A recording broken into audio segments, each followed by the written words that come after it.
Hello students, welcome to VN science. और आज की इस पर्टिकुलर वीडियो में हम डिस्कस कर रहे हैं chapter number 8 of your class 7 NCERT, that is measurement of time and motion. So let us see this wonderful chapter. इसके एक्सप्लेनेशन हम डिस्कस करेंगे। सबसे पहले प्रेरणा और इसकी जो यंगर सिस्टर है ये टेलीविजन देख रहे हैं, स्पोर्ट्स चैनल। और प्रेरणा को इंजॉय करती है वो रनिंग। ओके, और वो एक उसको डिक्लेयर किया गया है कि वो फास्टेस्ट रनर है उसके डिस्ट्रिक्ट में। और उसने एक international school district level competition जीता है। और वो अब compete कर रही है टू द स्टेट लेवल। और वो ड्रीम कर रही है ताकि वो इंडिया को रिप्रेजेंट करे 100 मीटर स्प्रिंट में in the future. Okay, so Prerna watch कर रही है रीरन ऑफ ओलंपिक स्प्रिंट्स, और वो अमेज्ड है इस बात से कि उसको एक सरप्राइजिंग फीलिंग हो रही है कि टाइम की एडवांसमेंट इतनी एडवांस हो गई है, टाइम मेजरमेंट, कि अगर कोई दो रनर हैं, अगर हमें नजर आता है कि वो दोनों जो फिनिश लाइन है उसे सेम टाइम पर क्रॉस करेंगे, हमें ऐसा लगता है कि दोनों विनर होंगे। बट विनर तो कोई एक ही होता है। तो उसे पता करने के लिए हम एडवांस टाइम मेजरमेंट का यूज करते हैं, जिससे हम मिली सेकेंड्स, माइक्रो सेकेंड्स में पता कर सकते हैं कि फर्स्ट रनर कौन था जिसने फिनिश लाइन क्रॉस किया था।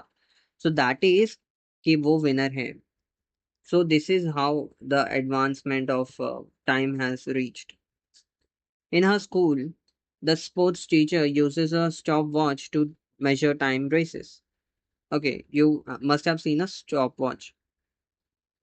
She observes different ways to people measure time. So different people measure time differently. Her mother uses a wristwatch, and her sister check the time on her mobile phone. उसके जो uncle हैं वो एक visually impaired person है। वो उसे उन्हें बराबर दिखाई नहीं देता। सो एक वो एक तरह से ब्लाइंड पर्सन है। उनके लिए एक ब्राल वॉच आती है। ब्राल वॉच क्या होता है? ब्राल वॉच में डॉट रेज्ड होते हैं, ताकि वो फील कर सकते हैं कि कितना टाइम हो रहा है, क्योंकि वो देख नहीं सकते। रिसेंटली उन्होंने एक टॉकिंग वॉच परचेज किया है।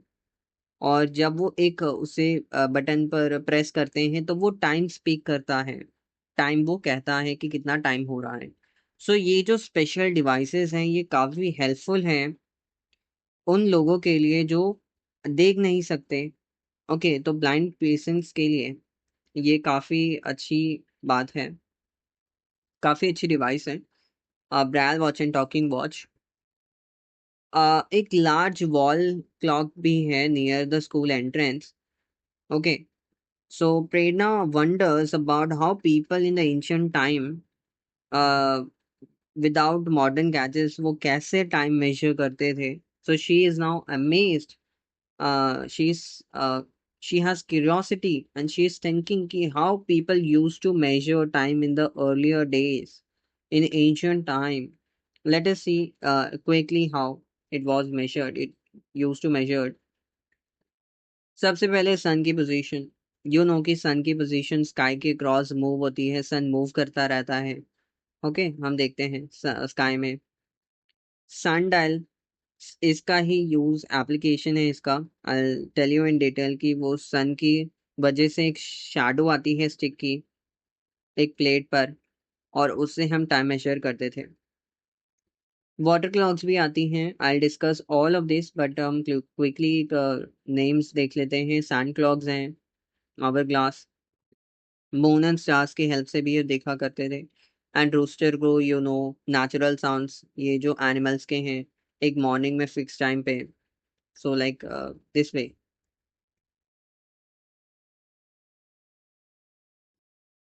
ह्यूमंस को बहुत इंटरेस्ट था काफ़ी टाइम से कि टाइम को ट्रैक करना ज़रूरी है।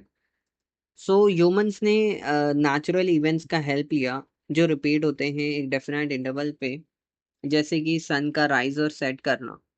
मून के डिफरेंट फेजेस होते हैं, जैसे कि crescent moon, half moon and full moon.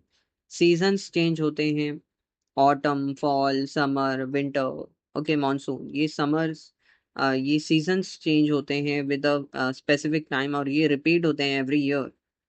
So people began using this cycles for time keeping. जो फर्स्ट टूल क्रिएट किया था फॉर टाइम मेजरमेंट वो कैलेंडर था. So they made a calendar. Okay. A day was defined by the cycle of sunrise and sunset. एक day को define किया गया था कि जब सनराइज करेगा तो वो डे स्टार्ट होगा एंड जब सन सेट करेगा so day is ended. So that count a one day. After this human started searching ways. एक खोज पे निकल गए कि टाइम ऑफ द डे कैसे हम प्रिसाइजली मेजर करें. लाइक हमने एक डे को डिफाइन किया बट अगर हमें डे में क्या कौन सा टाइम हो रहा है we have to measure that. So वो basically they move uh, on a journey to calculate this. Okay, to measure this. एक खोज निकली इसकी. So क्या क्या एक devices they have created to measure small intervals of the human of the intervals of the time during a day. So humans invented different devices like क्या कौन सी devices? Sundials, water clocks, hourglass and candle clocks.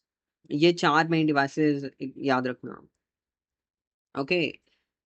Detail में हम इसके explanation देखेंगे कि क्या कैसे work करता है एक सनडायल. वाटर क्लॉक क्या है, उसके दो टाइप के होते हैं वाटर क्लॉक. आवर ग्लास क्या है, कैंडल क्लॉक्स क्या है. So let's see about the sundial. Okay. So sundial में क्या होता है कि एक प्लेट होता है. Okay, let me explain with the help of this. So sundial में एक प्लेट होता है, फ्लैट प्लेट है जिसपे मार्किंग्स हैं just like our clocks. Okay, normal clocks जैसी होती हैं वैसे उस पे था मार्किंग्स और एक फ्लैट प्लेट है. उसके ऊपर एक स्टिक होती है ऐसे जिसकी जो शैडो है you can see in the image कि उसकी जो शैडो है वो मूव करती है. ये शैडो कैसे मूव करेगी? सन के वजह से इसके ऊपर शैडो आ गई. एंड जैसे जैसे सन मूव करता है इसकी शैडो मूव करेगी. And people use to measure time with this time. लेकिन अगर सन नहीं है, कोई शैडो नहीं आएगी तो कोई टाइम रीडिंग नहीं हो सकती. Okay, so time measured by changing position of shadow cast by sun. Let us see for the water clock. Okay, so water clock में क्या होता है कि दो टाइप के वाटर क्लॉक्स होते हैं. एक ये वाला टाइप है, यू कैन सी, जो एक ए वाला वाटर फ्लोइंग टाइप है. इसमें क्या होता है कि एक लार्जर वेसल है और एक स्मॉलर वेसल है. लार्जर वेसल से वाटर फ्लो करेगा, एक वो टैप है उसके through. Okay. So it was used to measure with that time. And एक सेकेंड टाइप का है जो टाइप टू है.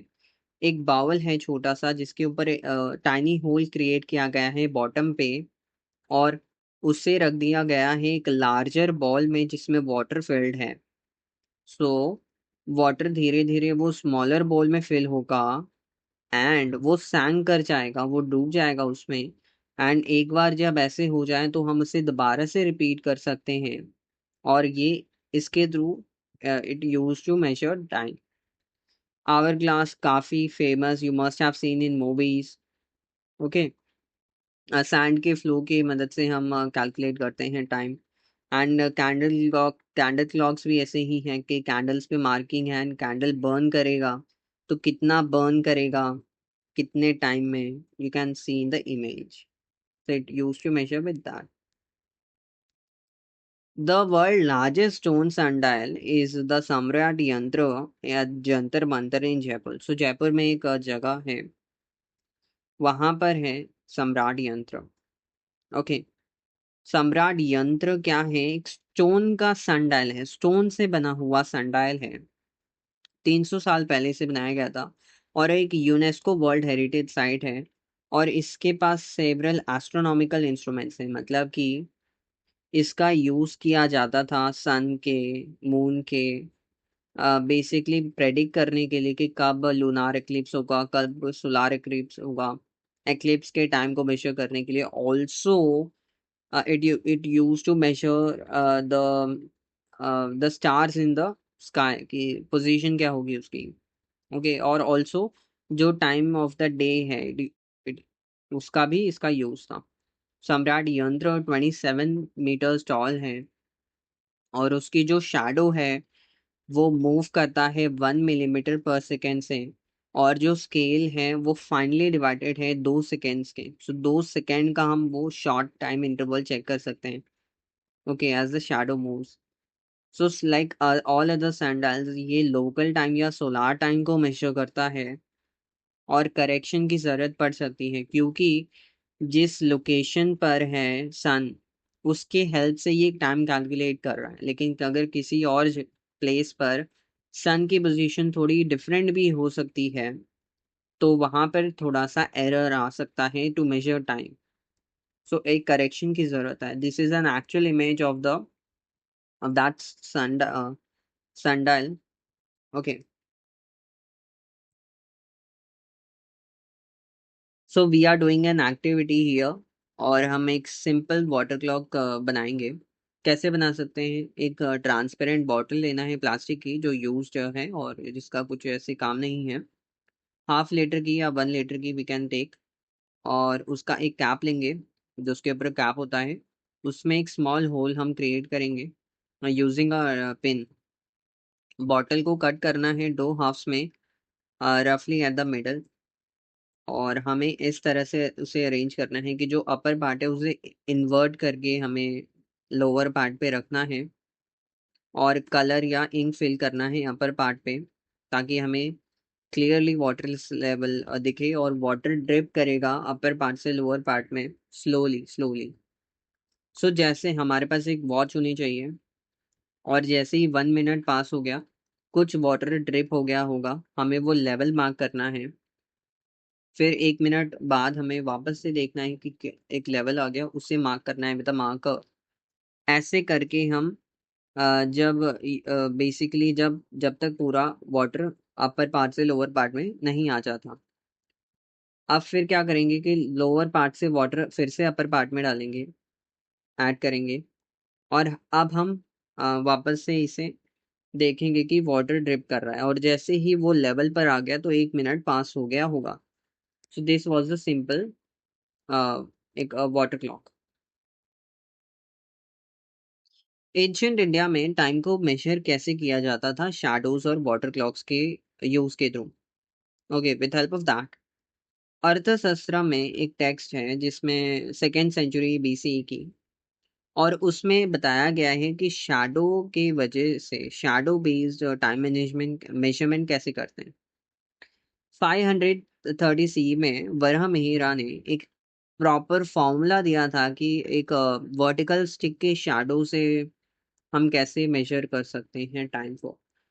ओके, अर्थशास्त्र एंड सरदुला कर्णदवा एंड अदर टेक्सचर डिस्क्राइब करते हैं एक सिंपल वाटर क्लॉक को जिससे वाटर फ्लो करता है आउट ऑफ अ वेसल, जो टाइप ए वाला वाटर क्लॉक था। टाइप फर्स्ट वाला भी डिस्कस्ड।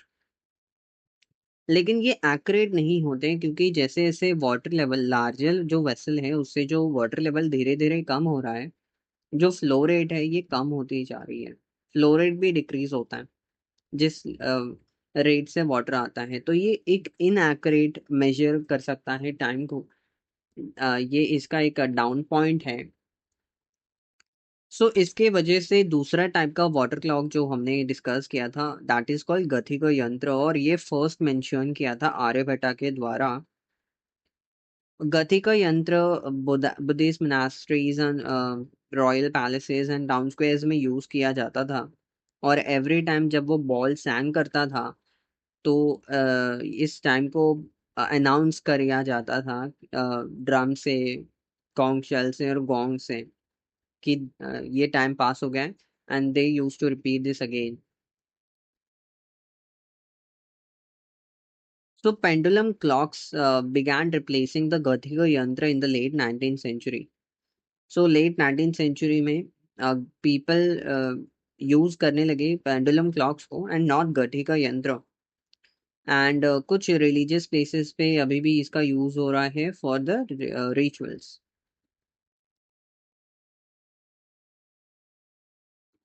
ह्यूमन सिविलाइजेशन जैसे जैसे एडवांस होते रहा और जो ह्यूमंस थे वो लॉन्ग लॉन्ग डिस्टेंस ट्रैवल करने निकले, तो जो टाइम मेजरमेंट था वो काफी जरूरी हो गया कि टाइम पता होना चाहिए कि एग्जैक्टली क्या टाइम हो रहा है एट दैट मोमेंट, जिसकी वजह से बहुत सारे इन्वेंशन हुए मैकेनिकल डिवाइसेस के फ्रॉम 14th सेंचुरी। और ये डिवाइसेस वेट्स कुछ वजनदार यूज करते थे, गियर्स का यूज, स्प्रिंग्स का यूज किया जाता था। जैसे पेंडुलम में एक मेटल बॉल बॉब का यूज करते हैं, वो वजनदार होता है। ओके, सो जो ग्रेटेस्ट ब्रेक थ्रू है that came in the 17th century, it was the invention of the pendulum clock. So let us see more about the pendulum clock. So pendulum clock was invented in 1656 and patent हुआ था इसका 1657 by Christian Huygens, and Huygens was inspired by the pendulum studies of Galileo Galilei. So what is the story of Galileo observation regarding pendulum? So he was sitting in a church and Galileo noticed एक lamp swing कर रहा है, back and fourth swing कर रहा है, and using his pulse he measured each time of a swing, मतलब एक swing के लिए कितना pulse लगता है, like time calculate किया वैसे. So he then discovered that after various observations, many observations, कि जो लैम्प है उसे सेम टाइम लग रहा है फॉर ईच स्विंग. सो एक स्विंग हुआ इतना टाइम लगा, वापस एक स्विंग हुआ उतना ही टाइम लग रहा है. Okay, you got this. After experiments करने के बाद ही नोटिस गैलीलियो ने कंक्लूड ये किया कि जो टाइम फॉर वन ऑसिलेशन है ये कांस्टेंट रहता है for pendulum of a given length. अगर एक लेंथ उसकी सेम है पेंडुलम की, उसका जो ऑसिलेशन के लिए टाइम है, एक ऑसिलेशन के लिए टाइम वो फिक्स रहेगा, कांस्टेंट रहेगा, वो चेंज नहीं होगा.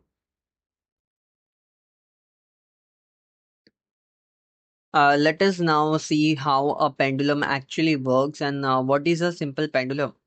एक सिंपल पेंडुलम में एक स्मॉल मेटालिक बॉल होता है, बॉब जिसे हम कहते हैं, और वो सस्पेंड किया जाता है एक थ्रेड के थ्रू, और उसे एक सपोर्ट से, रिजिड सपोर्ट से उसे बांध दिया जाता है. जब वो रेस्ट में होता है तो वो मेन पोजीशन ऊपर होता है, और जब उसे स्लाइटली डिस्प्लेस करेंगे तो जो बॉब है वो ऑसिलेटरी मोशन शो करता है. ऑसिलेटरी मोशन क्या होता है? जब एक फिक्स पॉइंट के अबाउट वो बैक एंड फोर्थ मूव करने लगे, that is called an oscillatory motion. और ये जो मोशन है ये रिपीट होता है after equal intervals of time. एक ऑसिलेशन कब कंप्लीट होगा? जब वो बॉब ओ से, मेन पोजीशन जो ओ है उससे जाएगा ए पर, और ए से वापस बी पर, एंड फिर वापस से वो ओ पर आएगा. ओके, ए यहाँ पर अपोजिट एक्सट्रीम हैंड है, then B back to the main position. So O A B O, जब वो इतना ट्रैवल करके वापस ओ पे आएगा, दैट इज वन ऑसिलेशन. और हम ये कह सकते हैं कि अगर वो ए से स्टार्ट करता है, ए से स्टार्ट करके वो बी पे जाता है, देन वापस से वो ए पर आता है, दैट इज वन ऑसिलेशन. सो जितना टाइम लगा है एक ऑसिलेशन को होने के लिए, that is called the time period of a pendulum. कि उसे कितना टाइम लगा है एक ऑसिलेशन करने के लिए. uh, Someone is asking here that is the pendulum in the clock is like my eraser on the string. Yes, you are correct. So जो swinging eraser है एंड द पेंडुलम वर्क करते हैं same way में. ये दोनों oscillatory motion show करेंगे by moving back and forth when hung with a thread. So there is an activity, let us perform it. Experiment with a simple pendulum.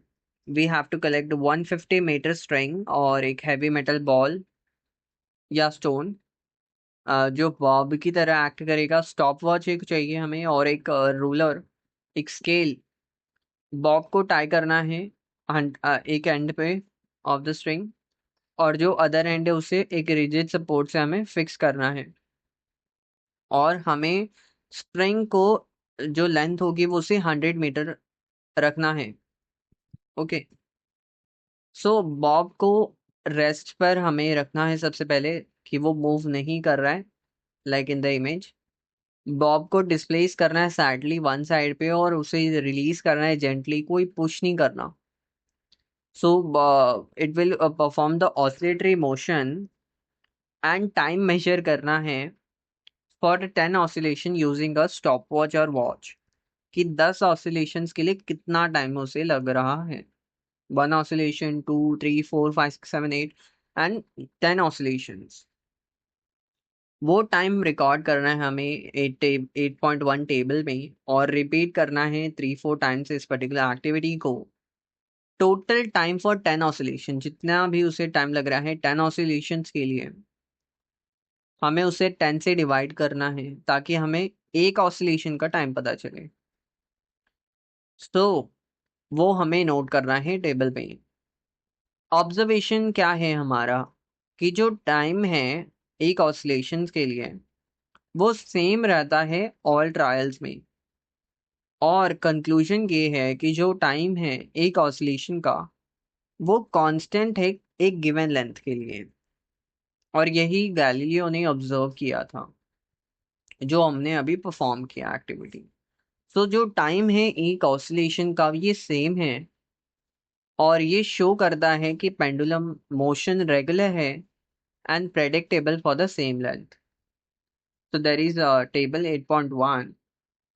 Okay, so time taken for it is some experimental values 20, 19.8 and 20.2। जो time है कितना एक oscillations का। Okay, about same, about same.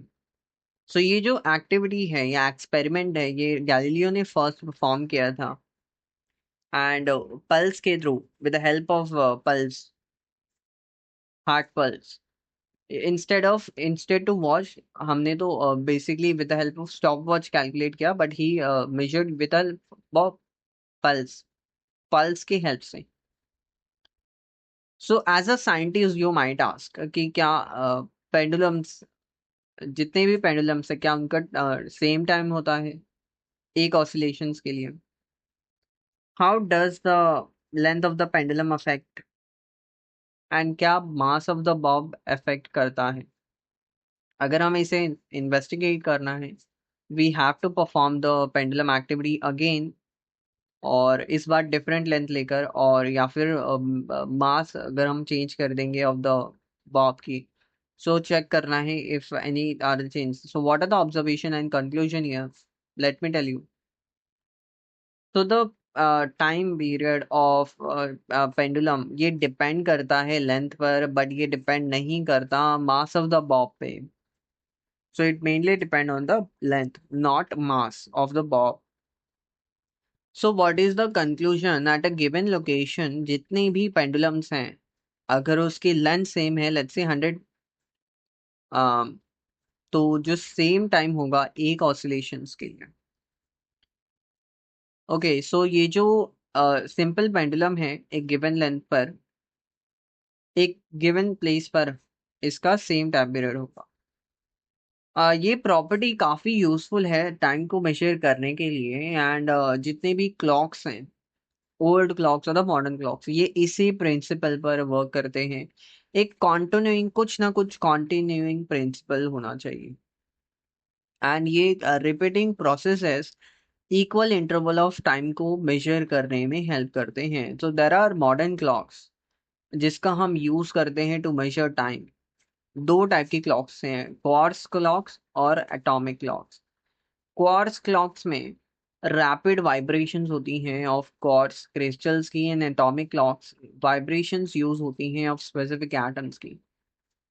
So early pendulum clocks by Huygens ये gain और loss कर सकते थे अबाउट 10 सेकेंड्स पर डे, तो एरर हो सकता था इसमें in the pendulum clock. But modern clocks में, atomic clocks में, extremely they are precise and correct, and loses only 1 second in millions of years. Scientists continue to search for methods to measure time with even greater accuracy. So how time is measured using a quartz clock? A quartz clock uses a small piece of quartz crystal inside it. एक quartz का एक crystal है inside it, and when electricity is passed through it, ये vibrate करता है एक fix frequency पे, एक रेगुलर रेट में, and these vibrations are counted by the clock circuit that used to keep time very accurately. So some modern clocks or the common watches we use in our day-to-day life. The SI unit of time is second. जो time की SI unit है वो second है. जो larger units है time की that are minutes, मिन, our, H, small H. एक मिनट में 60 सेकेंड्स होते हैं और 1 आवर में 60 मिनट्स होते हैं. You know this. जो टाइम की यूनिट्स है जैसे कि सेकेंड है, मिनट है, आवर है, ये लोअर केस में हमेशा लिखते हैं accept at the start of the sentence. उसके जो सिंबल्स हैं ये एस है, मिन है, एच है, ये लोअर केस में है, सिंगुलर फॉर्म में. कोई फुल स्टॉप हमें नहीं लगाना होता सिंबल के बाद में, लेकिन अगर एंड ऑफ द स्टेटमेंट है, सेंटेंस है, तो लगा सकते हैं. Okay, accept at the end of the sentence. Always हमें स्पेस लीव करना है between number and the unit. जैसे कि 5 सेकेंड हमें लिखना है तो 5s लिखेंगे और एक स्पेस देंगे between 5 and the s. 10 minute, 2 hour. Okay, so writing sec of for a second and hour HRS for hour is incorrect. Second के लिए एस एंड आवर के लिए एच ही यूज होगा. So in the Gatika Yantra, the hole in the ball was designed so that the ball sink 24 minute, 24 minute लगेंगे ball को fill होने के लिए एंड सिंक होने के लिए. और ये टाइम मेजर किया गया था गतिका और गति से. It is called. So the Gatika became a standard unit of time measurement in ancient India, and it was used to standard unit इसे माना गया at the end of 19th century. And 24 hours day में 24 hours day को 60 equal गतिज में basically बांटा गया था कि 24 आवर्स जो है वो 60 इक्वल गतिज में डिवाइड होंगे. Okay, let us do one small activity. 8.3, identify करना है smallest interval on a wall clock. Okay, एक वॉल क्लॉक है, you can see in the figure. Observe करना है वॉल क्लॉक एंड शोन. जो स्मॉलेस्ट इंटरवल है वो जो टाइम मेजर कर सकते हैं वो 1 सेकेंड है. सो स्मॉलेस्ट जो टाइम मेजर किया जा सकता है interval that is 1 second in the wall clock. लेकिन आज के वर्ल्ड में, इन टुडेज वर्ल्ड, जो मेजरमेंट है tiny fractions of second, millisecond, microseconds is also very important. Sports में जो like timekeeping devices record 100 milliseconds तक calculate करते हैं, मेजर करते हैं to decide the winners. And in medicine, ECG machines measure करते हैं मिली second variations in the heartbeat to detect heart problems. Digital musics recordings capture thousands of times per second for smooth playback. Okay, so technology, smartphones and computer processes signals in microseconds, 1 millionth of a second. Okay, enabling very fast operations. So scientists are creating even more precise clocks for the space exploration, medicine, and advanced experiments. More accurate clocks benefit करते हैं society को in many unseen ways. To compare who was faster in the race of different distances, you need to calculate this speed. So if अगर distance unequal है, अलग अलग distance है, different distance है, and we have to tell कि who is faster, we must calculate the speed. So how we calculate speed, what is the formula of speed? So speed measure the distance an object travels in a specific amount of time. एक particular time में कितना distance travel किया गया है, that is called speed. जो person की ज्यादा speed है वो फास्टर है, रिगार्डलेस ऑफ द डिस्टेंस दे रैन, जितना भी डिस्टेंस कवर किया हो, लेकिन अगर उसकी फास्टर स्पीड है, हायर स्पीड है, वो फास्टर है. Let us explain it with an example here. So it is an example calculation. Compare two runners. Runner A run करता है 100 meters in 10 seconds. Runner B run करता है 400 meters in 50 seconds. Now let's calculate their average speed. So speed of runner A, speed is equals to distance upon time. So the distance is 100 meter and the time is 10 seconds. So the speed comes out to be 10 meter per second. And for the runner B, the distance is 400 meters in 50 seconds. So 400 divided by 50 seconds, it comes out to be 8 meter per second. So even though the runner B has basically ran a longer distance, 400 meters, but runner A was faster because he had the more higher average speed. 10 meter per second is faster than 8 meter per second. So when we say something is moving fast or slow, we mean that how much distance it covers in a given time.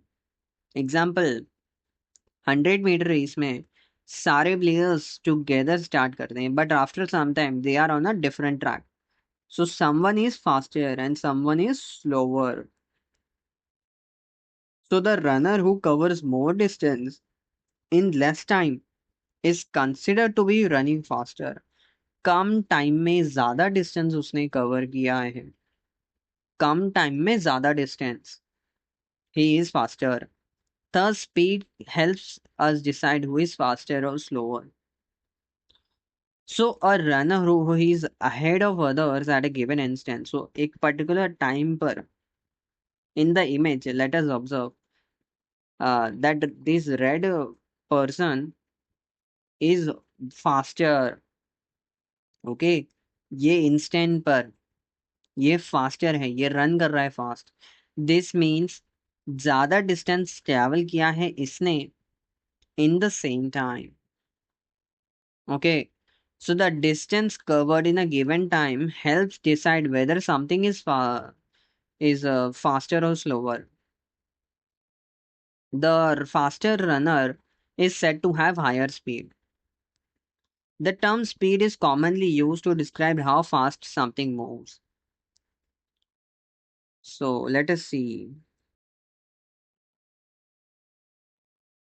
Speed का जो formula है that is speed is equal to distance divide by time. To compare which object is moving faster, we check for the distance covered in unit time. Example 1 hour, 1 second, 1 minute. तो unit time में कितना distance cover किया गया है उसके वजह से हम देख सकते हैं कि कौन फास्टर है. The distance covered per unit time is called the speed of an object. So what is the definition of speed? The distance covered per unit time is called the speed of the object. अगर हमें speed calculate करना है हमें दो चीजें चाहिए. First, total कितना distance travel किया गया है. Secondly, the total time taken.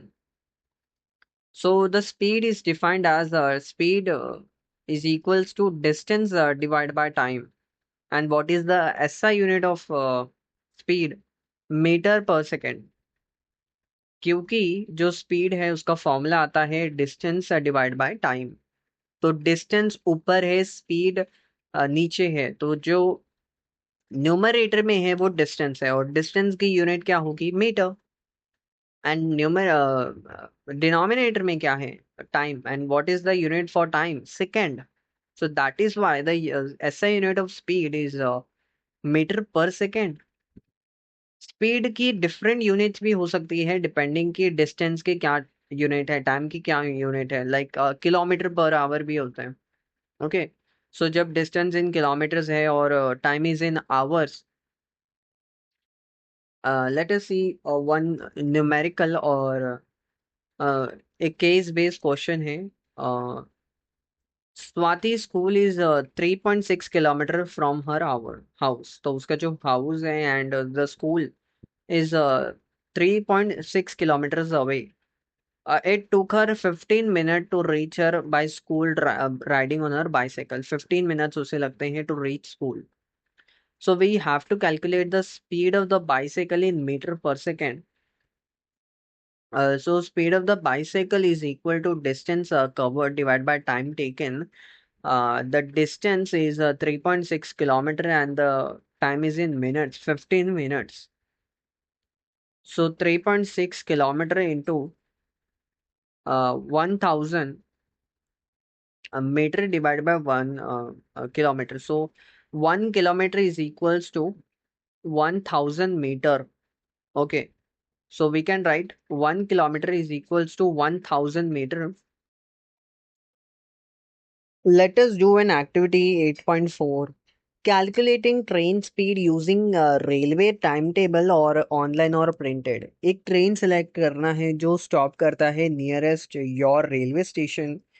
Find करना है कि वो ट्रेन का नेक्स्ट स्टॉप क्या होगा, next station stop. Note down करना है distance between the two stations from the time table. Record the departure time and arrival time at the next station. Subtract करना है दो टाइम्स को और कैलकुलेट करना है time journey for between two these two stations. So we have to calculate train speed using the formula. We have the speed is equal to distance upon time. Train की speed हमें calculate करना है। Okay, different trains के लिए we can try passenger train, express और super fast train. Okay, और record करना है अपने रिजल्ट्स को 8.2 टेबल में। सो यहाँ पर एक फॉर केस बेस मैंने लिया है। Name of the railway station nearest to your place is let's say stay Pune. जो इसके जो स्टेशन हैं, नेक्स्ट स्टेशन लेट्स सी 11010 एक सिन्हागढ़ एक्सप्रेस। इसका जो नेक्स्ट स्टेशन है दैट इज लोनावला एंड जो डिस्टेंस है 63 किलोमीटर का है और कितना टाइम इसे लगता है 1 hour and 7 minutes। तो जो स्पीड है वो कैलकुलेट करके आता है 57 kilometre per our. 12124 Deccan Queen express का जो नेक्स्ट स्टेशन होगा वो लोनावला है from the Pune and same distance 63 and time कम लग रहा है इसे 51 minutes. So the speed is higher and 74। और ऐसे ही बाकी ट्रेन्स के लिए यहाँ पर मेंशन है। सो वी सी की जो डेक्कन क्वीन एक्सप्रेस है फ्रॉम पुणे टू लोनावला, ये फास्टेस्ट ट्रेन है जिसकी स्पीड 74 किलोमीटर पर आवर है। ओके, ये तीन फॉर्मूलेज इंपॉर्टेंट है। Speed is equal to distance upon time. Distance is equal to, अगर हमें डिस्टेंस कैलकुलेट करना है तो स्पीड इनटू टाइम, और टाइम मेजर करना है so distance divide by speed. Very important formulae. Okay, so let us see an different example. Example 8.2. Raghav is going toward the neighboring city बस में, और वो जो उसकी स्पीड है बस की that is 50 kilometre per hour. उससे 2 hour लगते हैं to reach that city. So we have to calculate कि कितना डिस्टेंस फार है that cities. So let us see. So distance is equal to speed into time. Speed कितना है bus का that is 50 kilometre per hour और 2 hour उसे time लगता है। So that comes out to be 100 kilometre का distance ही travels. Next example है, एक ट्रेन है जो ट्रैवल कर रहा है at a speed of 90 kilometre per hour. कितना टाइम उसे लगेगा to cover a distance of 360 kilometres. Okay, so that will be 4 hours, उसे 4 आवर्स लगेंगे। Okay, so how 4 hours if we want to calculate? Solution is कि हमें time calculate करना है और टाइम का जो फॉर्मूला है we just saw distance divide by speed. So what is the distance here? 360 and the speed is 90 So 360 by 90. So 90 forza is equal to 360. So वो जो divisible है 360 by 90, that comes out to be 4 hours. So the answer is 4 hours. However, an object may not move. We saw the formula. What is the formula for speed? But however, एक object same speed से through out journey travel नहीं करता. कभी उसकी speed ज्यादा होती है, कभी उसकी स्पीड स्लो होती है. तो जो हम कैलकुलेट करते हैं that is called the average speed. और जो स्पीड टर्म है we use it an average speed in the book. तो हम मेजर करते हैं एवरेज स्पीड को. जैसे कि फॉर एग्जांपल व्हीकल्स हैं like scooters, motor bikes, cars and buses. ये इसमें एक इंस्ट्रूमेंट होता है जिससे हम स्पीड और डिस्टेंस मेजर करते हैं कि कितना स्पीड है और कितना डिस्टेंस वो व्हीकल ने ट्रैवल किया है. So that is called basically speedometer. ये स्पीड हमें शो करता है इन किलोमीटर पर आवर में. और एक ओडोमीटर होता है जो मेजर करता है total distance travel by the vehicle in kilometres. So these two instruments are fitted in the vehicles. Okay, so there is one question asked by someone that I once watched a part of marathon on a straight road stretch. I noticed some people seems to be running at the same speed during the distance, while some other speed up or speed down. Okay, so how different their motion is. So basically, some were traveling, basically running uniform motion. Runner keeps the same speed throughout. उसकी जो speed है वो same है throughout the journey. Okay, on the marathon.